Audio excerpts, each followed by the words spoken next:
رسول اللہ صلی اللہ علیہ وآلہ وسلم کی 10 عادات مبارکہ۔ آپ صلی اللہ علیہ وآلہ وسلم پوری حیات طیبہ بیمار نہ ہوئے۔ السلام علیکم ویورز، اس ویڈیو کو آخر تک ضرور دیکھیں، انشاءاللہ بہت فائدہ ہوگا۔ نمبر 1، صبح جلدی اٹھنا۔ رسول اللہ صلی اللہ علیہ وآلہ وسلم صبح بہت جلد اٹھ جایا کرتے تھے، بلکہ ایسی کوئی روایت نہیں ملتی کہ آپ صلی اللہ علیہ وآلہ وسلم کی تہجد بھی کبھی قضا ہوئی ہو۔ سورج نکلنے سے کچھ وقت قبل اور 1 گھنٹہ بعد تک کا وقت آکسیجن سے بھرپور ہوتا ہے۔ آج سائنسی تحقیق کی بنیاد پر بھی صحت کے اعتبار سے 24 گھنٹوں میں یہ بہترین وقت ہوتا ہے کہ جس میں آپ کو زیادہ سے زیادہ آکسیجن لینے کا موقع ملتا ہے، جو کہ آپ کی صحت مند زندگی کے لیے ایک بہترین مفید عمل ہے۔ نمبر 2، آنکھوں کا مساج۔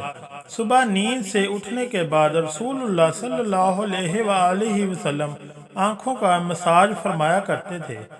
باڈی کا پورا نظام 11 سسٹم پر مشتمل ہوتا ہے۔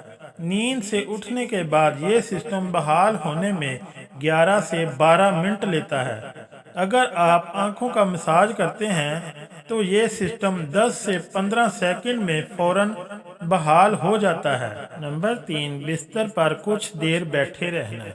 رسول اللہ صلی اللہ علیہ وآلہ وسلم بستر سے اٹھ کر کچھ دیر بیٹھے رہتے تھے، اور معمول تھا کہ 3 دفعہ سورہ اخلاص پڑھتے تھے، کہ جس کو پڑھنے میں تقریباً 1 منٹ صرف ہوتا ہے۔ آج میڈیکل سائنس بتاتی ہے کہ ہمارے دماغ میں ایک کیپلری ہے کہ جس کے ایک حصے سے دوسرے حصے کے لیے بلڈ کے لیے ایک پل بنتا ہے۔ اس طرح اس پل کے ذریعے ہی ہمارے پورے دماغ کو بلڈ کی سپلائی بحال ہوتی ہے، کہ جہاں سے ہمارے تمام تر اعصاب یعنی پورا جسم کو کنٹرول ہوتا ہے۔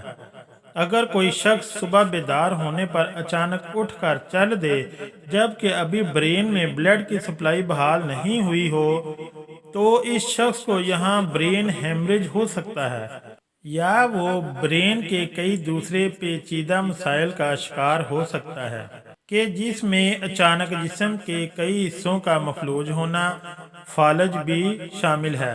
جبکہ اگر وہ صرف 1 منٹ بیٹھا رہے کہ اس کے دماغ میں بلڈ کی سپلائی بحال ہو سکے تو بہت سے پیچیدہ مسائل سے بچ سکتا ہے۔ یہ باقاعدہ ایک سائنس ہے، اور اس ایک حدیث مبارکہ کے پیچھے بہت سے پروفیسر ڈاکٹرز کی ریسرچ شامل ہے، کہ جس میں غیر مسلم ریسرچر نے بھی اتفاق کیا ہے کہ ہمیں محمد صلی اللہ علیہ وآلہ وسلم کی اس سنت کے مطابق صبح اٹھنے کے بعد بیڈ پر کچھ دیر بیٹھے رہنا چاہیے۔ اس کا فائدہ یہ ہے کہ دماغ پوری طرح سے ایکٹیو ہو کر ہمارے جسم کی بھرپور رہنمائی کے قابل ہو جاتا ہے۔ اس سنت مبارکہ پر جہاں بہت بڑا اجر و ثواب ہے، وہاں صحت کا بہت بڑا راز بھی ہے۔ نمبر 4، قیلولہ کرنا۔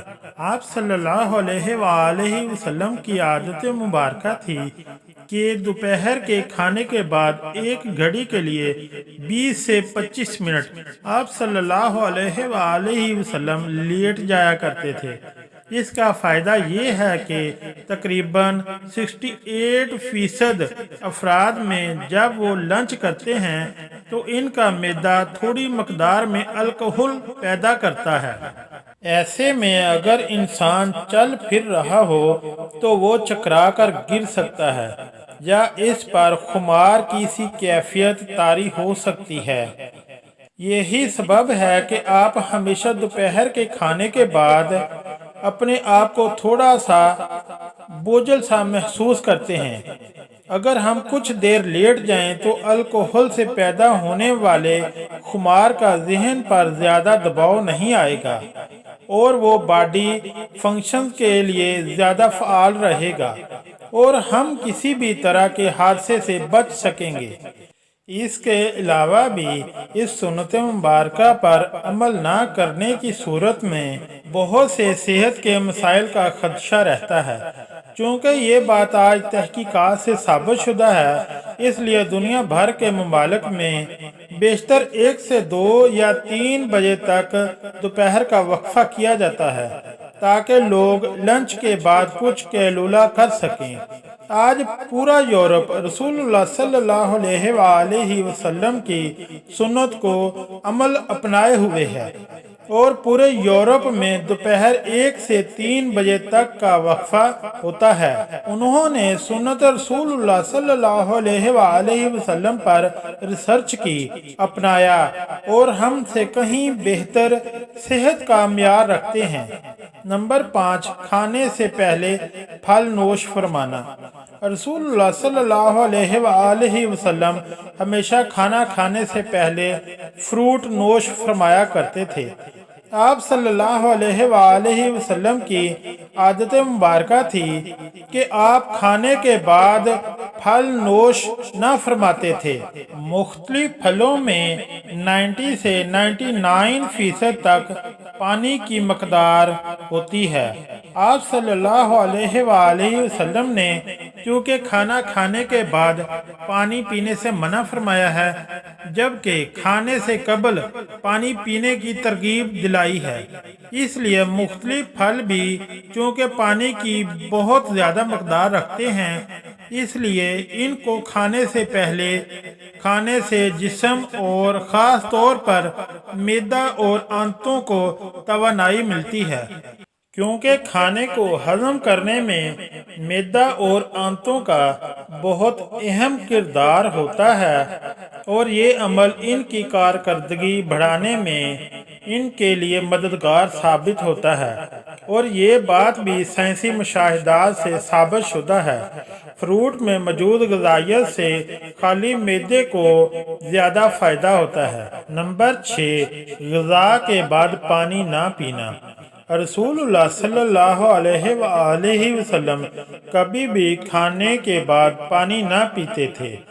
آج علم و تحقیق سے جو باتیں سامنے آئی ہیں، ان سے پتہ چلتا ہے کہ اس سنت مبارکہ پر عمل نہ کرنے کے اس قدر نقصانات ہیں کہ گمان بھی نہیں کیا جا سکتا۔ جب ہم کھانے کے بعد پانی پیتے ہیں تو کھانے میں جس قدر بھی فیٹس ہوتے ہیں وہ کھانے سے نکل کر معدے کے اوپر والے حصے کی طرف آ جاتے ہیں۔ باقی کھانا ہاضمے کے دوسرے مرحلے کے لیے چھوٹی آنت میں چلا جاتا ہے، اور اس طرح